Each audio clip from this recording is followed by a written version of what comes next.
Ils ne connaissent pas jusque-là ce qu'on appelle par le Christ. Parce que pour eux, le Christ doit être simplement celui qu'on appelle, hein, n'est-ce pas, le fils de Marie, Mariam.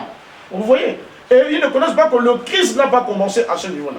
Le Christ est une lumière, je peux dire, est une lumière qui est sortie de celui qu'on appelle Dieu. Vous voyez? C'est ça le Christ. Le Christ veut dire oint. Le oint qui est sorti. Le oint qui est sorti de l'humain. Au commencement, on dit quoi? Que Dieu créa les cieux et la terre. Et la terre était comment? Informe et vide. Maintenant, je peux encore vous dire qu'au commencement était le vide. Le vide conscient. Il n'y avait rien du tout. Au commencement, c'était le vide. Il n'y avait rien. Il n'y avait ni lumière, ni quoi que ce soit. Il n'y avait rien. Mais c'est de ce vide conscient-là que sortit, hein, un peu au lointain là-bas, une lumière qui est sortie, le oint de l'Éternel qui est le Christ. Vous comprenez? Et c'est ce Christ-là qui était déjà connu dans les cieux, qui a fait corps, avec un temple bien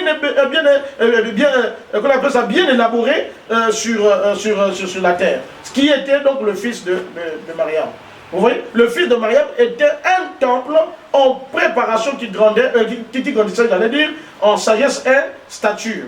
Pour abriter, vous comprenez? Pour abriter, pour recevoir le oint de l'Éternel, le Christ de l'Éternel. Vous comprenez? Et ce Christ-là, lui-même, la Bible le déclare que ce n'est que celui qui est descendu, c'est celui qui est remonté. Qui était descendu et qui était remonté. Même Jean le Baptiste a vu cela quand cela est descendu.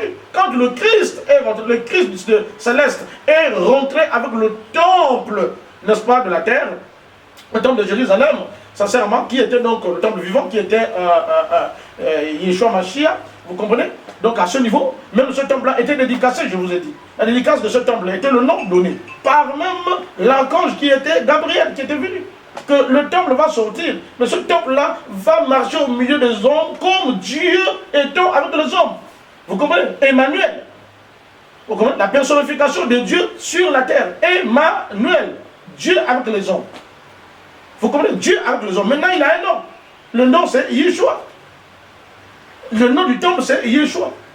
Bon, maintenant, ceux qui m'écoutent, les grands philosophes, les grands théologiens, peut-être vont me dire le contraire de cela, que désormais, à partir de là, le corps de l'homme n'est plus jamais vu comme le temple du Saint-Esprit. S'ils me disent ça, je vais comprendre. Or, à partir de là, le corps de l'homme est vu maintenant comme le Saint-Esprit.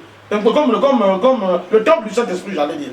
À partir de qui? C'est sorti à partir de qui? Mais c'est à partir de ce grand être-là qui est Yeshua Mashiach. Son corps est le temple du Saint-Esprit, était le temple du Saint-Esprit à cette époque-là. Vous voyez? Et le Saint-Esprit faisant corps avec le Saint-Esprit, qui est la troisième personnalité, qui est un oint sorti de l'Éternel. Vous savez maintenant, vous comprenez pourquoi je dis, je mets toujours certaines personnes qu'on appelle ça défi lorsqu'ils disent que Dieu m'a parlé, Dieu m'a dit. Mais Dieu m'a parlé comment? Même au commencement de tout, on dit personne ne pouvait, n'est-ce pas, parler avec Dieu si lui-même vraiment ne te choisissait pas. Et c'était dans les cas rares. Personne n'a jamais vu Dieu. Est-ce que vous comprenez? Même tous ceux-là depuis le commencement qui ont vu, qui ont compris, qui ont eu par exemple des révélations, c'est à partir de l'ange de l'Éternel qui était envoyé. L'ange de l'Éternel. Excusez-moi.